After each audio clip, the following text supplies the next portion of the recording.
안녕하세요. 오만사입니다. 저는 30대 중반의 식당을 안정적으로 운영하고 있는 여자입니다. 사실 제가 식당을 운영할 수 있었던 것은 부모님 덕분이에요. 저희 부모님은 참 고생을 많이 하신 분이셨어요. 아버지는 교사로 근무를 하시다가 아시는 분과 사업을 하신다면서 교사 생활을 그만두시고 땅 투자개발 사업에 뛰어드셨어요. 아버지의 까마득한 후배가 내미는 명함 한 장에 그만 혹하신 거였죠. 교사를 천직으로 알고 계셨던 아버지가 하루아침에 그 후배가 하는 말을 듣고서 새삼 참 우물한 개구리처럼 살았다는 것을 아셨대요. 사회생활도 얼마 되지 않던 그 후배가 벌써 토지 투자로 회사를 차려서 대표가 되어 있었고 씀씀이도 상상을 초월했대요. 다른 사람들과 함께 땅을 매입을 해서 개발을 한 후에 되팔아서 시세 차익을 노리는 일이었다고 했어요. 그 후배가 내미는 통장의 잔액과 그동안의 사업 성과를 들으면서 관심을 갖게 되신 거였죠. 아버지 그 후배란 사람은 투자자를 모으는 중이었고 함께 파트너로서 일해줄 사람을 찾는 중이라고 했대요. 아버지는 교사로서의 보람된 삶도 좋지만 사업을 함으로써 인생의 큰 전환점도 맛보고 싶으셨대요. 그래서 그 후배에게 땅 투자에 대해서 많이 배운다는 생각으로 가지고 있던 얼마 되지 않는 돈을 다 털고 털어서 집 담보대출까지 해가며 투자를 하셨어요. 그리고 교사직도 그만두시고 그 일에 매달렸어요. 하지만 알짜배기 정본을 속이고 이용만 당했다는 것을 한참 후에 알게 되셨어요.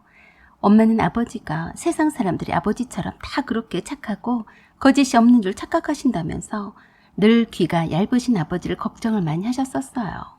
그렇게 해서 큰 손을 보시게 되자 깊은 신명감과 사람에 대한 불신이 커지면서 많이 힘들어 하셨어요. 이런저런 일련의 사건에 휘말리면서 아버지는 거의 세상과 등지면서 은둔 생활을 하기 시작하셨어요. 당장에 살던 집에서도 쫓겨날 판인데 아버지는 무기력하시기만 했어요. 가정 형편은 엄청 어려워졌고 엄마가 생활전선에 뛰어들어야만 했습니다. 어린 저와 남동생을 외할머니 댁에 맡겨놓고 시장에서 물건도 팔아보고 여러 가지를 해봐도 돈이 되지 않아서 외할머니 댁에 다시 내려오셨어요. 집에 틀어박혀서 아무것도 하지도 않으려는 아버지를 믿고 살 길이 막막했던 엄마에게 외할머니께서 함께 식당을 해보자고 하셨어요. 순전히 엄마를 어떻게 하든지 먹고 살게끔 해주려고 그러셨어요. 당시 외할머니 댁에서 가까운 곳에는 바다가 있었고 근처에 장어를 양식하는 곳이 있었어요. 외할머니 댁은 바다가 가까운 시골인데 마을 사람들도 젊은 사람들은 모두 다 도시로 나가고 나이 드신 분들만 계셨어요. 장어를 양식하는 사람과는 오랫동안 얼굴을 익혀왔던지라 외할머니한테 장어를 싸게 파셨어요. 한 번씩 외할머니가 엄마가 오시는 날에는 어김없이 장어를 연탄불에 구워주셨어요. 마당에서 구워먹는 연탄불이 어찌나 맛있었는지 모릅니다. 지금도 그 기억이 생생하니까요. 외할머니께서는 저와 남동생을 먹여 살리기 위해서 해보지도 않던 장사도 해보고 식단일도 하면서 고생하는 엄마를 매우 안쓰럽게 생각하셨어요. 외삼촌과 고민도 많이 해보시면서 내린 결론이 근처 바닷가에 캠핑 오는 사람들을 상대로 장어구이를 팔기로 하셨대요. 지금은 사람들이 많이 몰려와서 바닷가 주변이 많이 정비가 되어 있지만 그때 당시에는 해변이 그리 크지 않아서 아무것도 없었대요. 그래서 외삼촌의 도움을 받아서 천막도 크게 치고 연탄불에 장어를 구워서 저녁 식사 장사를 주로 하셨어요. 이미 장어 손질과 음식 솜씨는 외할머니가 뛰어났었기 때문에 엄마는 수월하셨대요. 기대했던 것보다 대박이 나셨다고 했어요. 사람들이 몰리기 시작하더니 동네 사람들도 와서 먹고 가곤 했었고 이웃 마을 사람들까지 찾아왔다고 하더라고요. 그래서 할 수 없이 외할머니 댁에 담장을 허물고 비닐하우스 같은 식당을 지으셨다고 하는데 갈수록 밀려드는 손님들 때문에 결국엔 외할머니 집을 허물고 그 자리에 큰 식당을 지으셨어요. 그것도 모자라서 쌀띠산 외할머니 댁에 주변에 땅을 사 모아서 더 큰 식당을 크게 지었고 주차장까지 만들었어요. 식당 내부는 포장마차 같은 분위기였지만 도시지역에서 오는 외부 손님들이 늘어갈수록 편의시설을 만들어야 했기 때문이었어요. 엄마는 그렇게 해서 대박 맛집 사장이 되셨어요. 아버지도 그때서야 정신을 차리고 멀리서 오는 손님들의 주차 관리나 주변에 사시던 장어 양식장을 넘겨받아 사셨어요. 그리고 논밭에 채소나 야채를 직접 키워서 엄마가 운영하시는 장어구이 식당에 공급을 담당하셨어요. 그리고 가스가 나오는 연탄불보다는 참 수수라는 장어구이로 바꾸셨어요.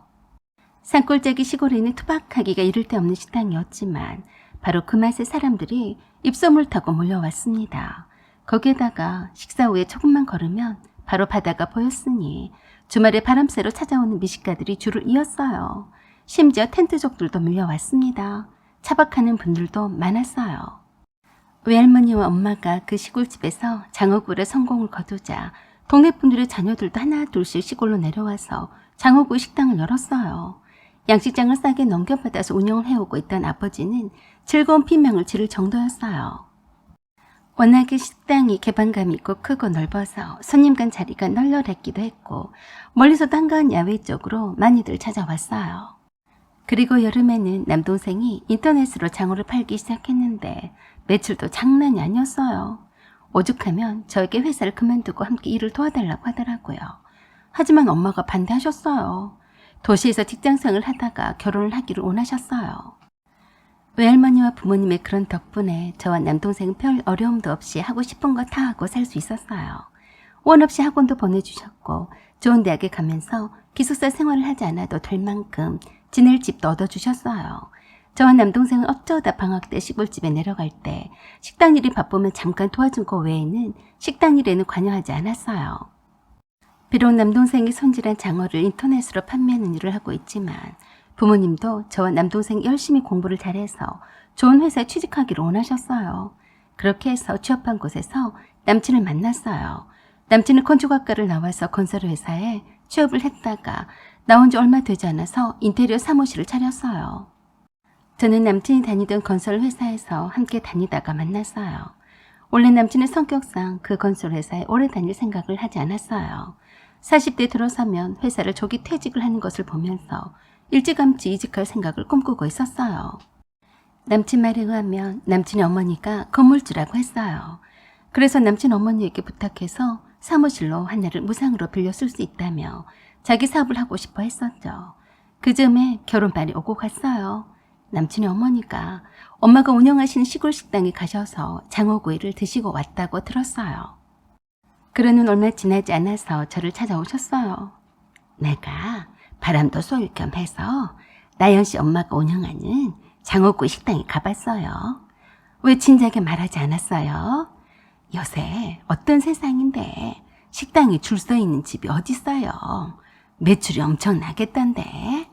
그러지 말고 회사 그만두고 장어구이 식당을 차리지 그래요. 아니에요. 식당 일이 얼마나 힘든 일인데요. 저희 엄마도 쉬는 날이 없이 일하니까 안쓰러워요. 엄마는 찰때 저에게 식당 일을 못하게 하세요. 그랬더니 정색을 하시면서 그러시는 겁니다. 아이고, 그거는 돈을 웬만큼 벌어 놓으셨으니까 그러죠. 그러지 말고 내가 가게 하나 내줄 테니까 한번 해봐요. 남친의 어머니는 첫 마디부터가 엄마의 대박 맛집 식당 얘기부터 하시더니 결혼말은 온데간데 없고 돈 욕심에 환장을 하시는 것 같았어요. 글쎄요, 저는 별로 하고 싶지 않아요. 그러자 인상 팍 쓰시면서 그러셨어요. 내 아들과 결혼하고 싶지 않아요. 정하지 않겠다면 우리 미숙이가 지금 애기 낳고 뭐 할 일이 없나 하고 찾고 있으니까 도와줘요. 죄송하지만 저는 저희 엄마가 하시는 일에는 한 번도 옆에서 구경도 못 해봤어요. 전혀 몰라요. 그런 대박 맛집이 어디 흔해요? 그러면 레시피나 노하우를 가서 물어보면 되지 뭘 그래요. 남친과 결혼도 하기도 전에 벌써 신우이가 장어구이 식당을 잘 차릴 수 있도록 알아봐 달라는 건데 참 그렇더라고요. 회사도 그만두고 장어구이 식당을 차리는데 도와달라니 말입니다. 남친의 어머니는 엄마가 운영하는 장어구이 식당에 가서 보고는 놀랐었나 보더라고요. 그 시골 구석에 사람들이 일부러 차 끌고 입소문을 따라 찾아오는 것을 보면서 시내에서 장사를 하면 얼마나 더 많이 올까 하고 생각했었나 보더라고요. 그래서 저에게 탁달을 더 했어요. 내 아들과 결혼은 급할 것 없어요. 인테리어 사업인가 뭔가도 자리를 잡아야 하고 좀 차분히 결혼식은 올리기로 해요.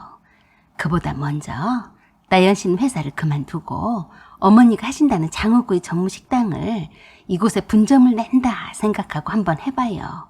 알았죠? 남친도 시어머니 제안에 찬성을 했어요. 그 회사에 다니면서 몇 푼이나 번다고 그러니? 결혼과 동시에 임신과 출산을 반길 회사가 어디 있니? 그럴 바에야 일찌감치 그만두고 엄마가 엄마 건물에 있는 상가 하나를 내준다고 할 때 해보는 게 어때? 남친 말도 일리는 있었어요. 하지만 왠지 회사를 그만두게 되면 식당 일에 매달리게 되는데 벌써 그런 일은 하기 싫었어요. 그래서 저는 싫다고 했습니다. 결혼식 올린 후에 그만둬도 되었고 제가 뭐가 아쉽다고 또 일을 만들어서 하겠냐고요. 그리고 사회생활을 하면서 친해진 사람들과 헤어지고 싶지도 않았습니다. 그래서인지는 몰라도 저와 남친과의 결혼식을 서둘렀어요. 그렇게 해서 남친과는 금방 결혼식을 올렸어요. 그런 후에 시어머니는 저에게 바로 퇴사를 하라고 종용했고 장호구의 식당을 위한 인테리어 작업을 시작하시더라고요. 이렇게 된 바에야 긍정적으로 생각을 하기로 했어요. 어차피 퇴사는 결정된 일이었고 다른 무언가를 해야 하는데 시어머니께서 저렇게 나서서 가게도 내주시며 남편이 가게 인테리어도 해주는데 못할 이유가 없었어요. 그래서 시골집에 수시로 내려가서 열심히 엄마가 하시는 식당 일을 배웠어요. 손질된 장어는 아버지한테서 공급을 받으면 되는 거였고 식당 집기 제작도 모두 다 물어서 다 했습니다. 반찬 만드는 법이며 세팅하는 거며 모두 다 똑같이 그대로 배워서 했어요. 장어구이를 초벌구이를 하는 법도 배워서 그렇게 했어요. 시어머니와 시누이가 나와서 제가 엄마한테 배운 레시피를 그대로 습득을 해서 활용했어요. 그런데 가만히 보니 저만 열심히 참모처럼 주방에서 일만 하고 있고 시누이와 시어머니만 카운터만 돌아가며 지키더라고요. 저는 제게 이 가게를 운영을 하도록 하실 줄 알았는데 그게 아니었어요.